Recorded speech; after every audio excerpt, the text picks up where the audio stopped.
एक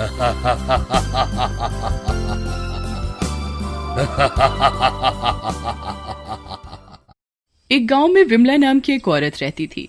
एक दिन वो जंगल के रास्ते से जा रही होती है कि तभी उसे एक जख्मी गर्भवती गाय दिखाई देती है और वो उसे अपने घर लेकर आ जाती है। अरे विमला, ये क्या? तुम्हारे खुद के तो खाने के लाले पड़े हैं और तुम इस गाय को कैसे पालोगी? कोई बात नहीं, ये बेजुबान जानवर है, जैसे मेरा गुजारा होता है वैसे इसका भी हो जाएगा। कमला भाभी, आप चिंता मत करो, बस मेरी नौकरी लगने ही वाली है। उसके बाद विमला और मेरी शादी, बस फिर सब ठीक हो जाएगा। विमला घरों में काम किया करती थी और अपना और अपनी गाय का गुजारा करने लगी।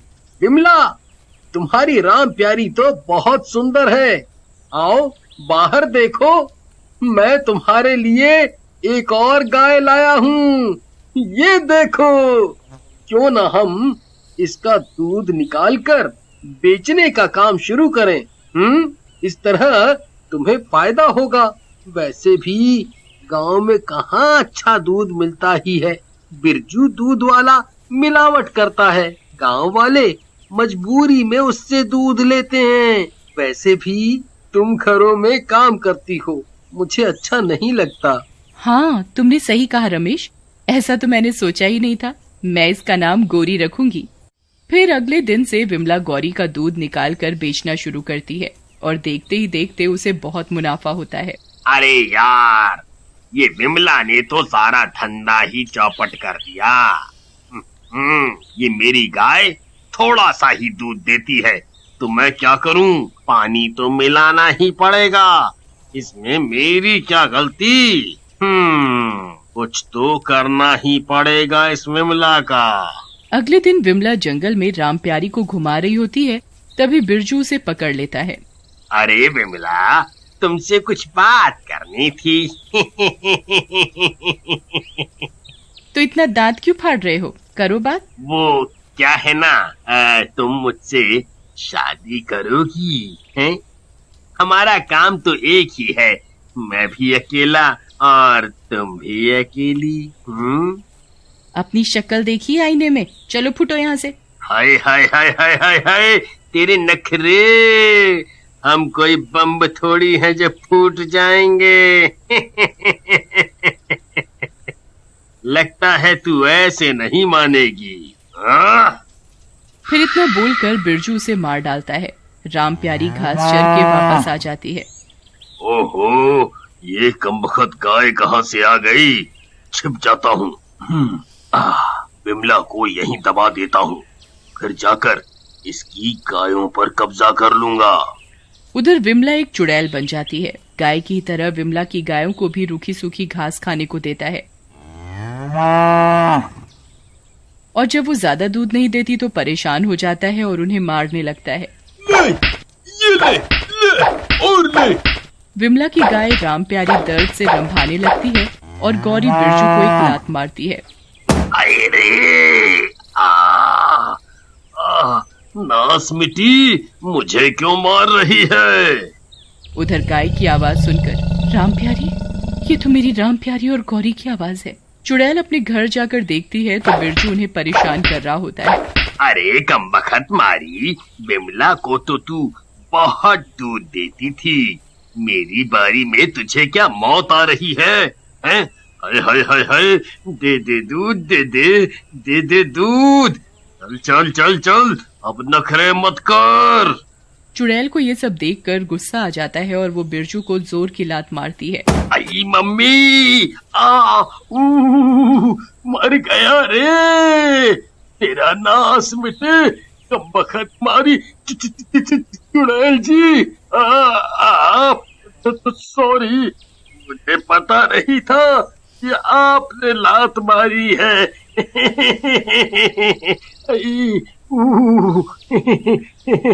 दांत मत फाड़, मुझे मारकर मेरी गायों को परेशान कर रहा है तू। तुझे मैं नहीं छोड़ने वाली अब। नहीं नहीं, मुझे माफ कर दो विमला बहन, तुम्हारी राम प्यारी बहुत दर्द में है। देखो ना, लगता है इसका बच्चा होने ही वाला है। विमला अपनी गाय को देखने लगती है। मेरी प्यारी गायों, तुम चिंता मत करो, मैं तुम्हें कुछ नहीं होने दूंगी। ये लो खाओ पेट भरकर। राम प्यारी और गोरी चुड़ैल से चिपक कर रोने लगती हैं। वहीं दूसरी ओर बिरजू गांव वालों को चुड़ैल के खिलाफ भड़काता है। अरे गांव वालों, गांव में चुड़ैल आ गई है। चुड़ैल, किसी तांत्रिक को बुलाओ, नहीं तो हम सबको वो जिंदा नहीं छोड़ेगी। अरे भाई, क्या कहते हो? कहाँ है चुड़ैल? चलो विमला के घर, मैं दिखाता हूँ। मशाले ले चलो, उसे वहीं जला देंगे। हो, ठीक है, चलो चलो चलो, मशाले ले लो। अरे ये गांव वाले मशाले लेकर यहाँ क्यों आ रहे हैं? मुझे छिपना होगा। अरे भाई, कहाँ है चुड़ैल? हमको पागल समझे हो का? हम गांव का सरपंच हैं या घन चक्कर जो हमका पोपट बना दियो? भाग ले यहाँ से, नहीं तो इस मशाल से तुम्ही को जला देंगे, कह देते हैं। अरे नहीं, यहाँ चुड़ैल थी, विमला की चुड़ैल। अरे विमला कहीं काम से गई होगी, मर थोड़ी गई है जो चुड़ैल हो जाएगी। चलो भाइयों, ये तो पागल हो गया है, पागल। अगले दिन रमेश विमला के घर जाता है। विमला, देखो मैं आ गया, मेरी नौकरी लग गई है। अरे कहाँ हो तुम? अब हम शादी कर लेंगे। चलो आओ, आज ही करेंगे। अरे कहाँ हो? रमेश, अब हमारी शादी नहीं हो सकती। तुम कौन हो? मैं विमला। नहीं, तुम्हारा ये हाल किसने किया? मैं उसे जिंदा नहीं छोड़ूंगा। चुड़ैल उसे सारी बात बताती है, जिसे सुनकर रमेश को बहुत गुस्सा आता है। ये बिरजू ने ठीक नहीं किया, मैं उसे नहीं छोड़ूंगा। इतने में बिरजू एक तांत्रिक को लेकर विमला के घर आ जाता है।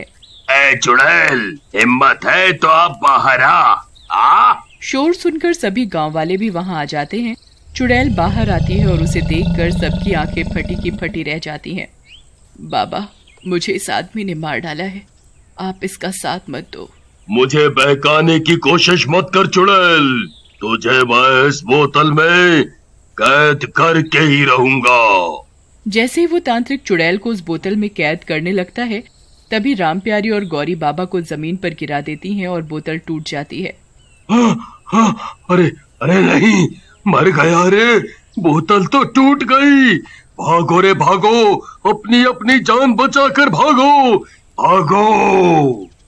अरे फर्जी बाबा, मुझे यहाँ अकेला छोड़कर कहाँ भाग रहा है? अरे नास मिटे, अब मैं क्या करूं? हाय रे हाय। देखा रमेश, इन इंसानों से तो मेरे ये जानवर ही अच्छे हैं। राम प्यारी, तुमने गर्भवती होते हुए भी मुझे बचा लिया। तभी राम प्यारी को दर्द होने लगता है और वो दर्द से रंभाने लगती है। रमेश जाकर जानवरों के डॉक्टर को बुलाता है और कुछ ही समय में उसे एक सुंदर सा बछड़ा होता है। कितना प्यारा है ये। मेरी प्यारी गाय, तुम ठीक हो ना? तुमने आज मुझे बचा लिया, और रमेश तुम्हारा भी शुक्रिया। अरे ये क्या हो रहा है भाई? अरे डरो नहीं गांव वालों, ये मेरी विमला है, मेरी विमला। दैया रे दैया, ऐसे थोड़ी होता है रमेश, तुम झूठ बोल रहे हो। इसे गांव से जाने को कहो, नहीं तो हम इसे यहीं जिंदा जला देंगे। हाँ। अगले दिन गांव वाले मशाले लेकर फिर से आ जाते हैं। अरे ये विमला ही है, मैं झूठ नहीं कह रहा, विश्वास नहीं होता तो मैं अभी इसके साथ शादी कर सकता हूँ तुम्हारे सामने। रमेश, तुम ये क्या कह रहे हो? तभी रमेश आग जला लेता है और वहीं चुड़ैल के साथ शादी कर लेता है। अरे ये क्या नाटक है भाई? गांव वालों, इस पर विश्वास मत करो। गौरी गुस्से में बिरजू को अपनी सींगों पर उठा लेती है और राम प्यारी सरपंच की लुंगी खींचने लगती है। अरे छोड़ दे, यहीं मेरी इज्जत का फालूदा करेगी क्या? फिर दोनों गायें सबको वहां ले जाती हैं जहां पर विमला की लाश होती है। विमला की लाश देखकर सबको यकीन हो जाता है कि बिरजू ने ही विमला को मारा है और उसे पुलिस के हवाले कर देते हैं। रमेश, मेरी दोनों गायों का ध्यान रखना। तुमने मुझसे शादी कर ली, अब मैं शांति से मुक्त हो सकूंगी। इतना बोलकर चुड़ैल रोते हुए अपनी दोनों गायों को गले से लगा लेती है। गाय भी रोने लगती हैं और फिर चुड़ैल गायब हो जाती है।